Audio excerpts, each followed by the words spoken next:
Well, we have multiple days of 13 weather impact alerts beginning today with high wind and enhanced snowfall, then lake effect on Thursday, and a system that moves through on Saturday. So plenty to talk about. Let's start with our weather ball.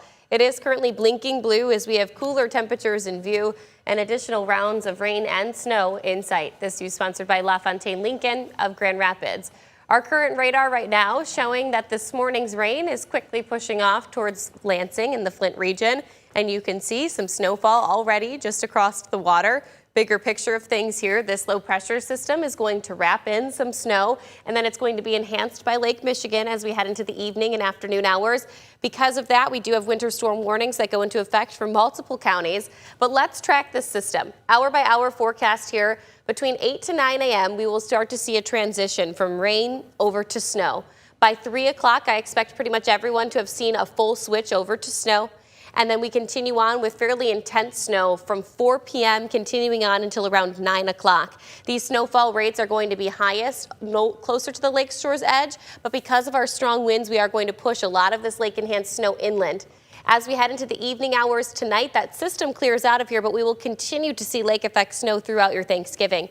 And where we see our traditional northwesterly band set up, that's where we expect some of the highest snowfall totals, of course. With those snowfall totals, it is, of course, going to be spread out over a longer duration of time, starting this evening and continuing through Friday morning. But if you do have travel plans, I would expect to pack your patience as we head through this evening and into early tomorrow afternoon. Here's a glance at our snowfall map here in the 13 on your side Weather Center. We expect about 5 to 7 inches of snow closer to the US 10 corridor, and an additional 5 to 7 inches of snowfall extended through portions of southern Ottawa County, Allegan County, and down into Kalamazoo. Even parts of Kent County could be clipped by 3 to 5 inches of snow when things are all said and done. Here's a look at our hour-by-hour snowfall totals because, of course, it's not all coming at one time. This is by 9 o'clock tonight. It's not necessarily the snowfall amounts during this evening's commute that I'm concerned about. It's the rate at which the snow is coming down and the reduced visibility plus the strong winds that will come along with it. So really be cautious. 5 p.m. to 9 p.m. is the time frame today that I think it's going to get messy out on the roads. Then overnight tonight and into tomorrow morning, we do continue to see those persistent lake effect bands really beginning to build up in some of our traditional northwesterly belts. But notice immediate lake shore's edge, you're being skipped by a vast majority of this snowfall. That's because of how strong the winds are. So you should not necessarily expect nearly as high of totals as places just to jump inland. While we are, yes, talking about lake effect snow, that does not necessarily mean it's just the lakeshore that's going to experience it.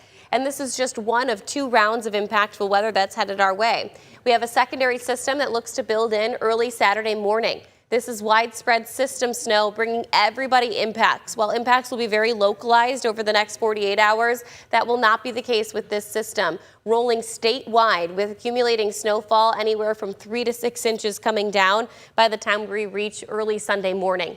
The rest of your 13 on your side 7-day forecast. In addition to our snowfall, our high winds that we're expecting today, colder temperatures sink its teeth into West Michigan starting this afternoon. And then we continue on with a cold forecast through next week, meaning none of the snowfall is going to melt away on its own. We're all going to have the snow blowers and shovels out by weekend's end.